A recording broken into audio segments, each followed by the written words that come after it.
dirahmati Allah Subhanahu wa taala, tentu di sini ya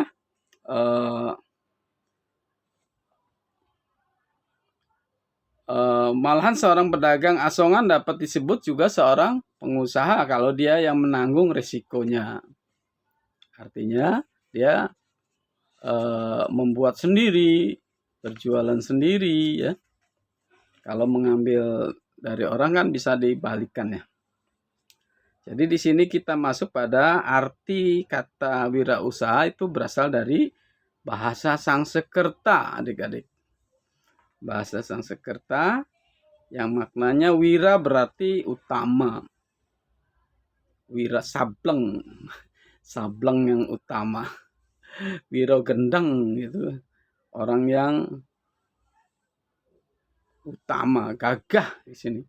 Gagah, luhur, berani ya. Pemberani itu identik dengan wira sableng, pemberani. Wira gendeng, pemberani.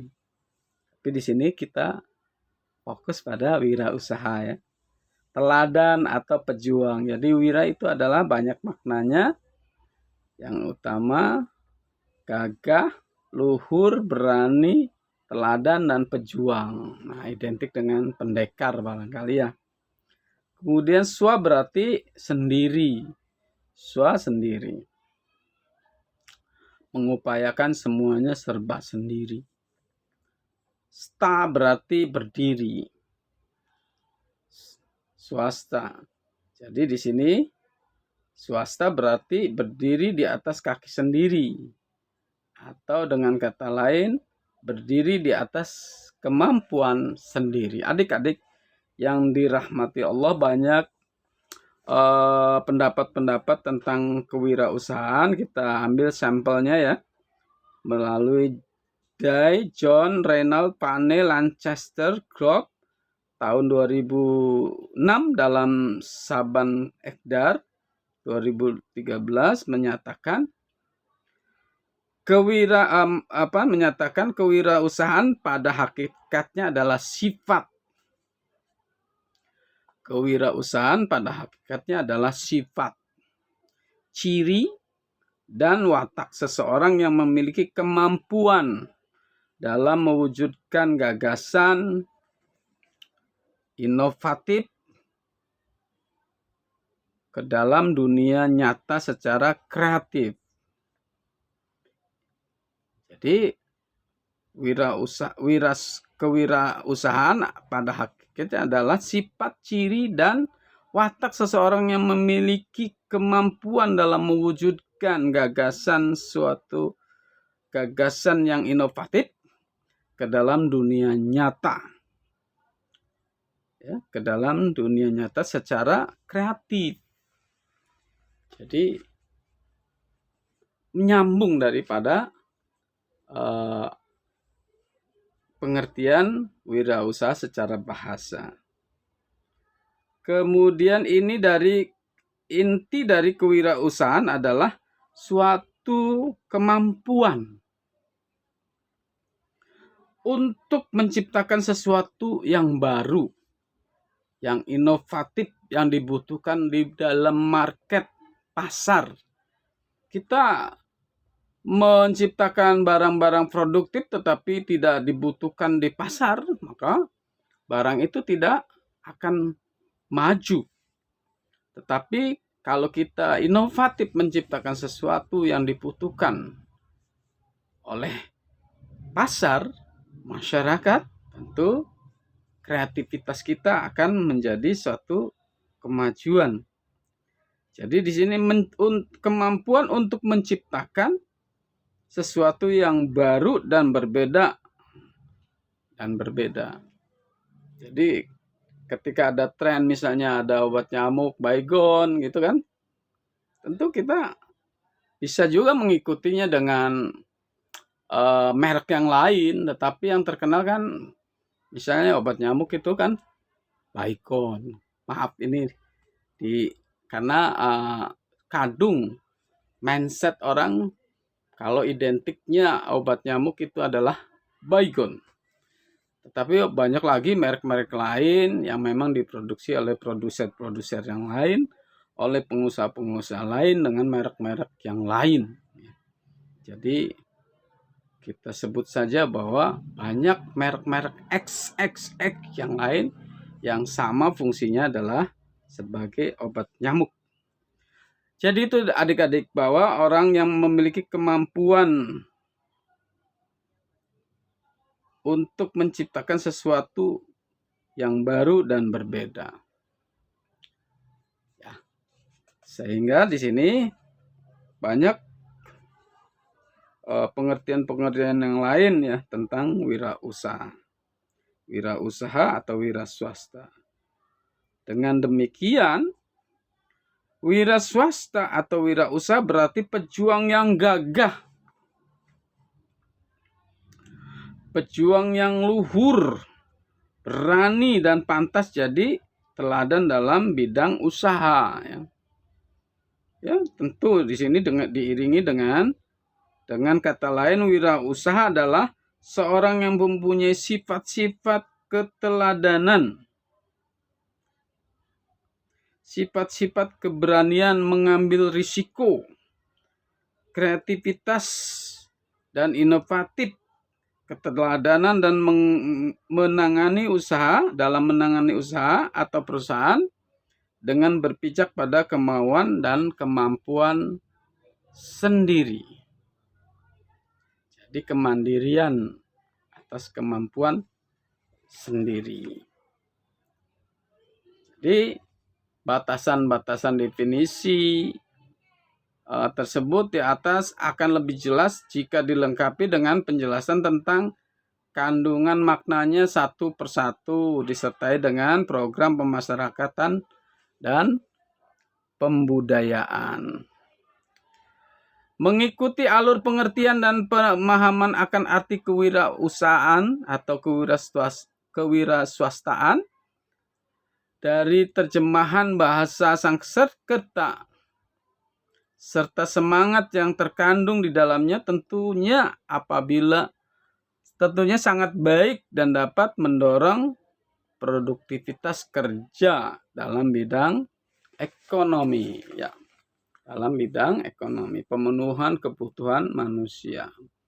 Ya, semua yang terkait dengan pemenuhan kebutuhan manusia. Di sini untuk kembali dapat mewujudkan keseimbangan kebutuhan material dan spiritual, juga kita rumuskan kebijakan operasional berwirausaha atau berwirausaha berlandaskan pemahaman dan pengertian yang ditarik ke dalam syariat Islam. Jadi adik-adik, kebebasan akan inovatif, produktivitas itu dalam konsep Islam ada batasan-batasannya. Pasar membutuhkan produk yang bermanfaat misalnya buat masyarakat, itu baik. Tetapi ketika pasar membutuhkan sesuatu yang tidak baik, misalnya kalau dalam konsep kewirausahaan yang konvensional, itu semua kebutuhan akan dipenuhi karena pasar membutuhkan. Misalnya membutuhkan minuman yang setengah keras bahkan keras, itu diproduksi karena mereka tidak ada landasan yang berorientasi pada syariat. Ya. Jadi misalnya dibangun pabrik bir, dibangun pabrik miras, asal berizin maka boleh. Nah itu. Dibangun obat-obat yang berkaitan dengan dengan obat misalnya seperti anggur anggur itu ya, itu juga mengandung misalnya alkoholnya sangat tinggi, itu diproduksi. Kemudian ada beras kencur, yang manfaatnya tinggi, tetapi diiringi dengan kadar alkohol yang tinggi diproduksi karena mereka tidak melihat nilai-nilai, landasan-landasan nilai-nilai agama. Sehingga semua kebutuhan dipenuhi, tetapi dalam landasan syariat Islam tentu faktor produksi yang diproduksi itu harus memiliki zat-zat yang memiliki zat yang halal dan bermanfaat bagi masyarakat banyak. Ya, zatnya harus halal. Jadi di sini sebagaimana firman Allah dan hadis Rasulullah Shallallahu Alaihi Wasallam menyatakan tentang bagaimana memotivasi masyarakat Muslim untuk mencari nafkah, ya, untuk mencari nafkah dengan cara yang halal. Ya. Di sini di dalam surat Al-Qasas ayat 77 yang artinya, dan carilah apa yang telah dianugerahkan Allah kepadamu, kebahagiaan untuk negeri akhirat, dan janganlah kamu melupakan bagianmu dari kenikmatan duniawi, dan berbuat baiklah kepada orang lain sebagaimana Allah telah berbuat baik kepadamu. Dan janganlah kamu berbuat kerusakan di muka bumi.